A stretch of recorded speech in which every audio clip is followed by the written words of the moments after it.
흐릿한 새벽빛이 거실 창을 넘어 박은수 이세 씨의 얼굴 위로 희미하게 번졌다. 며칠 밤을 설친 탓인지 눈밑은 거무죽죽했고 한때 단아했던 얼굴선은 시름으로 무너져 내린 듯했다. 손에 쥔 스마트폰 액정에는 이선우라는 이름 세 글자가 선명했다. 그 이름은 한때 박은수 씨에게 따스한 위로였고 꺼져가던 삶의 불씨를 되살린 희망이었다. 하지만 지금 그 이름은 날카로운 비수가 되어 심장을 후벼 파는 듯했다. 어머님, 제 마지막 희망은 어머님뿐입니다. 이 고비만 넘기면. 그의 애절했던 목소리가 귓가에 맴돌았다. 마지막 희망. 그 말에 박은수 씨는 평생을 일궈온 작은 아파트마저 담보로 잡힐 뻔했다. 어쩌다 이 지경까지 오게 된 걸까? 모든 것이 한편의 악몽 같았다. 박은수 씨는 5년 전 40년을 해로한 남편을 먼저 떠나보냈다. 평생을 초등학교 교단에 섰던 그녀에게 은퇴와 남편의 부재는 감당하기 힘든 상실감과 고독을 안겨주었다. 출가한 자식들은 재살기 바빠 명절이나 생일에나 겨우 얼굴을 비췄다. 넓은 아파트에 홀로 남겨진 그녀에게 시간은 더디게 흘렀고 적막감은 숨막히는 무게로 어깨를 짓눌렀다. 유일한 낙이라곤 가끔 들르는 노인복지관과 미국에서 유학 중인 똑순이 손녀 민지와의 영상통화뿐이었다.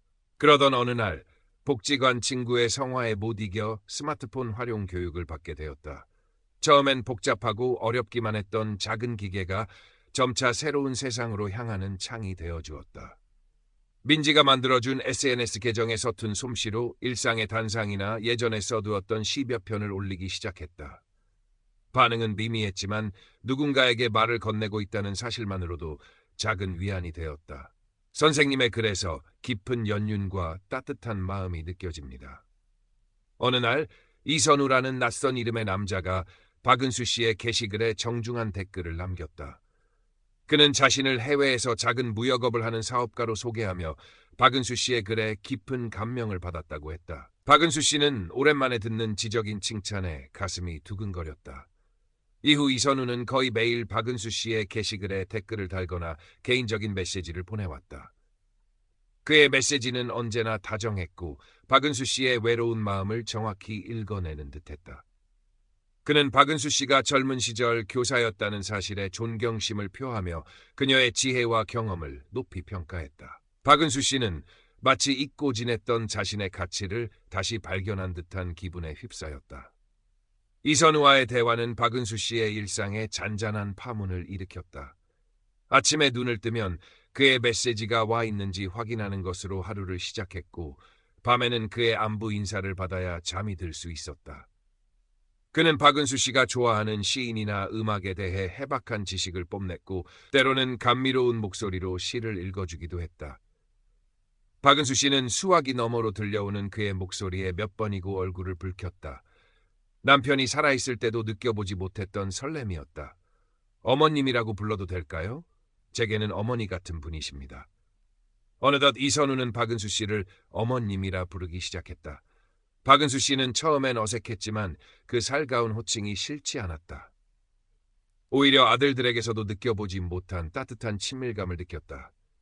그녀는 이선우에게 자신의 속 깊은 이야기들을 털어놓기 시작했다. 남편을 잃은 슬픔, 자식들에 대한 서운함, 노년의 외로움까지. 이선우는 언제나 진심으로 귀 기울여 주었고 따뜻한 위로의 말들을 건넸다. 박은수 씨는 그가 세상에서 유일하게 자신을 이해해주는 사람이라고 믿게 되었다. 시간이 흐를수록 박은수 씨는 이선우에게 깊이 빠져들었다. 그의 존재는 텅 빈 가슴을 채워주는 유일한 위안이었고 무미건조했던 일상에 생기를 불어넣는 활력소였다. 이선우 역시 박은수 씨에 대한 존경과 애정을 꾸준히 표현하며 그녀의 마음을 사로잡았다. 그는 박은수 씨가 젊은 시절 즐겨 불렀다는 노래를 기억해 두었다가 불러주기도 하고 그녀가 좋아하는 꽃 사진을 보내주며 소소한 감동을 안겼다. 박은수 씨는 이 모든 것이 진심이라고 믿어 의심치 않았다. 그녀의 경계심은 이미 눈 녹듯 사라진 후였다. 그러던 어느 날 이선우의 목소리가 유난히 어두웠다. 그는 자신이 추진 중이던 동남아시아 희귀 목재 수입 사업에 예상치 못한 문제가 생겼다며 괴로움을 토로했다. 평소 그의 밝고 긍정적인 모습만 보아왔던 박은수 씨는 덜컥 겁이 났다. 어머님, 실은 제가 오랫동안 공들여온 사업입니다. 이번 계약만 성사되면 정말 큰 돈을 벌 수 있는데 갑자기 자금이 조금 부족하게 되었어요. 아주 소액이지만 혹시 어머님께서 도움을 주실 수 있었는지요? 물론 사업이 성공하면 몇 배로 돌려드릴 겁니다. 절대 손해보시는 일은 없을 거예요. 이선우는 조심스럽게 말을 꺼냈다. 박은수 씨는 순간 망설였다. 평생 남에게 돈 문제로 아쉬운 소리 한번 해본 적 없는 그녀였다. 하지만 수화기 너머로 들려오는 그의 절박한 목소리와 그동안 쌓아온 신뢰가 그녀의 이성적인 판단을 흐리게 만들었다. 그렇게 믿음직한 사람이 설마 나를 속이랴? 그리고 소액이라고 하지 않았는가? 박은수 씨는 결국 이선우가 알려준 계좌로 500만 원을 송금했다. 이것이 비극의 서막이라는 것을 그때는 미처 알지 못했다. 며칠 후 이선우는 약속대로 투자 수익금이라며 50만 원을 박은수 씨의 계좌로 보내왔다. 그는 환한 목소리로 다 어머님 덕분입니다. 곧 더 큰 수익이 생길 겁니다. 라고 말했다. 박은수 씨는 자신의 선택이 틀리지 않았다고 생각하며 안도했다. 그 작은 성공은 이선우에 대한 맹목적인 믿음을 더욱 견고하게 만들었다. 얼마 지나지 않아 이선우는 다시 박은수 씨에게 연락했다. 이번에는 사업 확장을 위해 더 큰 자금이 긴급하게 필요하다는 것이었다. 그는 현지에서 갑자기 나타난 경쟁업체 때문에 계약 조건이 바뀌었다며 지금 투자하지 않으면 모든 것을 잃을 수도 있다고 호소했다. 요구하는 금액은 3천만 원. 박은수 씨는 망설였지만 이미 발을 담근 상태였다. 여기서 멈추면 앞서 보낸 돈마저 날릴 것 같은 불안감이 엄습했다. 게다가 이선우는 이번만 잘 넘기면 정말 큰 돈을 벌 수 있습니다. 어머님께 효도할 기회를 주세요라며 감정에 호소했다. 결국 박은수 씨는 자식들 몰래 아껴두었던 정기예금을 해지했다. 은행 창구 직원이 고액 인출 사유를 물었을 때 그녀는 떨리는 목소리로 아들 사업 자금으로 필요해서 라고 거짓말을 해야 했다. 죄책감과 불안감이 엄습했지만 이선우의 성공과 그가 약속한 밝은 미래를 떠올리며 애써 외면했다. 돈을 송금한 후 그녀는 며칠 밤을 제대로 자지 못했다.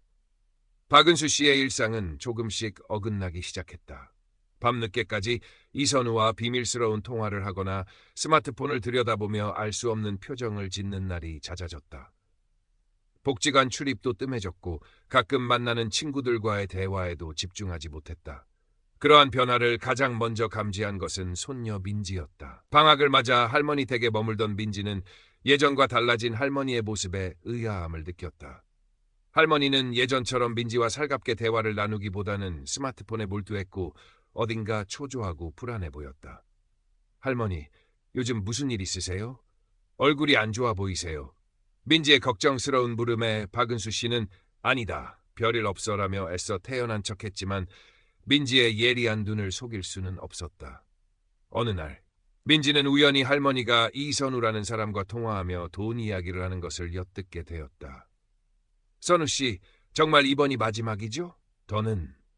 할머니의 목소리는 불안감으로 가득 차 있었다. 민지는 불길한 예감에 휩싸였다. 그날 밤 민지는 할머니가 잠든 틈을 타 몰래 스마트폰을 열어보았다. 그리고 이선우와의 메시지 내용을 확인하고 경악을 금치 못했다. 온갖 감언이설과 함께 거액의 돈을 요구하는 내용들이 가득했다. 이미 여러 차례 큰 돈이 송금된 내역도 발견했다. 민지는 심장이 빠르게 뛰는 것을 느꼈다. 할머니가 로맨스 스캠을 당하고 있는 거야. 다음 날 민지는 조심스럽게 할머니에게 이선우에 대해 물었다. 하지만 박은수 씨의 반응은 예상보다 훨씬 완강했다. 선우 씨는 그런 사람 아니야. 그는 나를 진심으로 걱정해주고 아껴주는 사람이라고. 네가 뭘 안다고 함부로 말하니? 박은수 씨는 오히려 민지에게 역정을 냈고 두 사람 사이에는 냉랭한 기류가 흘렀다. 민지는 할머니가 이미 이선우에게 깊이 세뇌당했음을 깨달았다. 하지만 이대로 물러설 수는 없었다. 할머니를 구해야 했다. 민지는 혼자서 이선우의 정체를 파헤치기 시작했다. 밤새도록 인터넷을 검색하고 이선우가 보낸 사진들을 이미지 검색 사이트에 올려보았다. 그리고 마침내 결정적인 단서를 찾아냈다. 이선우가 자신의 사업 파트너라며 보내준 사진 속 인물은 몇 년 전 이미 사망한 해외의 유명 기업가였다. 프로필 사진 역시 인터넷에서 쉽게 찾을 수 있는 모델의 사진을 도용한 것이었다. 민지는 떨리는 손으로 증거들을 모았다. 한편 이선우의 요구는 점점 더 대담해졌다. 그는 갑자기 통관 문제로 거액의 세금을 내야 한다거나 현지에서 불의의 사고를 당해 병원비가 급하게 필요하다는 등 더욱 절박한 상황을 연출하며 박은수 씨에게 돈을 요구했다.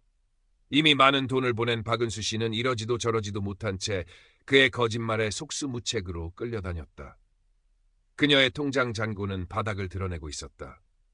어머님, 정말 죄송합니다. 하지만 이번이 마지막 고비입니다. 이 일만 잘 해결되면 제가 한국으로 돌아가서 어머님 은혜에 평생 보답하며 살겠습니다. 그러니 마지막으로 한 번만 더 저를 믿고 도와주십시오. 이선우는 박은수 씨에게 집을 담보로 대출을 받아 1억 원을 빌려달라고 요구했다. 평생을 일궈온 유일한 안식처인 집까지 내놓아야 하는 상황. 박은수 씨는 극심한 공포와 절망감에 휩싸였다. 그의 목소리는 여전히 다정했지만 어딘지 모르게 차갑고 위압적인 느낌마저 들었다. 그녀는 며칠 밤낮을 고민했다. 은행 대출 상담 창구 앞에서 그녀는 초조하게 서성이며 수없이 망설였다. 정말 이 길밖에 없는 걸까? 이 모든 것이 거짓이라면. 하지만 이선우의 목소리가 귓가에 맴돌았다. 어머님, 저를 믿으셔야 합니다. 바로 그 순간 할머니, 다급한 민지의 목소리가 들려왔다. 민지는 경찰관 2명과 함께 은행 안으로 뛰어들어오고 있었다. 민지의 손에는 서류 뭉치가 들려 있었다. 할머니, 제발 그만하세요. 이 사람 다 사기꾼이에요. 민지는 울먹이며 박은수 씨 앞을 가로막았다. 그리고 손에 든 서류들을 펼쳐 보였다. 이선우가 사용한 프로필 사진의 원본, 그가 사망한 기업가의 사진을 도용했다는 증거, 그가 알려준 계좌가 대포통장이라는 경찰의 초기 조사 내용까지 모든 것이 명백한 거짓임을 알리는 증거들이었다. 박은수 씨는 망연자실한 표정으로 서류들을 내려다보았다. 머릿속이 하얗게 비는 것 같았다. 경찰관이 이선우와의 통화를 시도했지만 전화기에서는 고객님의 전화기가 꺼져 있어 라는 차가운 안내 음성만이 흘러나왔다. 그가 박은수 씨에게 속삭였던 달콤한 말들, 함께 꿈꾸었던 미래, 그 모든 것이 한순간에 신기루처럼 사라져버렸다. 박은수 씨는 다리에 힘이 풀려 그 자리에 주저앉았다. 뜨거운 눈물이 뺨을 타고 하염없이 흘러내렸다. 그 후 며칠 동안 박은수 씨는 식음을 전폐하고 방 안에 틀어박혀 지냈다. 깊은 절망감과 수치심, 그리고 바보같이 속아 넘어간 자신에 대한 자책감으로 몸부림쳤다. 평생을 정직하고 현명하게 살아왔다고 자부했던 자존심은 산산조각났다. 세상 모든 것이 원망스러웠고 아무도 믿을 수 없을 것 같았다. 그럼 박은수 씨의 곁을 묵묵히 지킨 것은 손녀 민지였다. 민지는 할머니를 탓하거나 다그치지 않았다. 그저 조용히 곁에 머물며 따뜻한 죽을 끓여주고 할머니의 이야기를 들어주었다. 할머니 잘못이 아니에요. 그놈들이 나쁜 거예요. 할머니는 외로웠을 뿐이고 따뜻한 마음에 기댔을 뿐이에요. 민지의 진심 어린 위로에 박은수 씨는 꽁꽁 얼어붙었던 마음이 조금씩 녹아내리는 것을 느꼈다. 민지는 인터넷에서 찾은 로맨스 스캠 피해자 지원 모임에 대해 알려주었다. 박은수 씨는 처음에는 망설였지만 민지의 손에 이끌려 용기를 내어 모임에 참석했다. 그곳에서 박은수 씨는 자신과 비슷한 아픔을 가진 사람들을 만났다. 전직 대학 교수, 평생 시장에서 장사만 해온 할머니, 자식들에게 짐이 되기 싫어 홀로 끙끙 앓던 노인들. 그들은 서로의 이야기를 나누며 눈물 흘리고 때로는 분노하고 그러면서도 서로에게 작은 위로와 용기를 건넸다. 박은수 씨는 혼자가 아니라는 사실에 큰 힘을 얻었다. 잃어버린 돈을 모두 되찾는 것은 현실적으로 어려웠다. 경찰 수사도 지지부진했고 이선우라는 이름 뒤에 숨은 사기꾼의 실체는 여전히 안개 속에 가려져 있었다. 하지만 박은수 씨는 더 이상 과거에 얽매여 좌절하지 않기로 했다. 그녀는 자신의 어리석었던 지난날을 깊이 반성하는 동시에 남은 삶을 더욱 소중히 여기기로 다짐했다. 어느 봄날 박은수 씨는 노인복지관에서 열린 디지털 금융 사기 예방 교육 강좌에 섰다. 처음에는 망설였지만 자신의 경험이 다른 누군가에게 작은 도움이라도 될 수 있다면 하는 마음이었다. 떨리는 목소리였지만 그녀는 담담하게 자신의 이야기를 풀어놓았다. 외로움이 어떻게 사기꾼에게 빌미를 주었는지, 달콤한 말에 어떻게 현혹되었는지, 그리고 그 결과가 얼마나 참혹했는지. 강좌를 듣던 노인들은 숙연한 표정으로 그녀의 이야기에 귀 기울였고 몇몇은 눈물을 훔치기도 했다. 강좌가 끝난 후 한 할머니가 다가와 박은수 씨의 손을 꼭 잡았다. 선생님, 용기 내주셔서 정말 고맙습니다. 덕분에 큰 경각심을 갖게 됐어요. 그 말에 박은수 씨는 가슴 한구석이 따뜻해지는 것을 느꼈다. 비록 큰 상처를 입었지만 그 상처가 다른 누군가에게는 예방주사가 될 수도 있다는 사실이 작은 위안을 주었다. 그날 오후 박은수 씨는 손녀 민지와 함께 집 근처 공원을 산책했다. 봄 햇살이 따스하게 내리쬐었고 꽃들은 저마다 아름다운 자태를 뽐내고 있었다. 할머니, 스마트폰은 잠시 가방에 넣어두셔도 괜찮아요. 오늘 날씨가 정말 좋잖아요. 민지의 말에 박은수 씨는 가만히 고개를 끄덕이며 옅은 미소를 지었다. 한때는 새로운 세상으로 향하는 창이었지만 동시에 깊은 절망을 안겨주었던 스마트폰. 이제 그것은 더 이상 그녀의 삶을 지배하지 못할 것이다. 그녀는 민지의 손을 잡고 천천히 걸었다. 예전보다 걸음은 느렸지만 그녀의 눈빛은 그 어느 때보다 단단하고 평온해 보였다. 상실의 아픔을 넘어 박은수 씨는 새로운 희망의 씨앗을 조심스럽게 틔우고 있었다.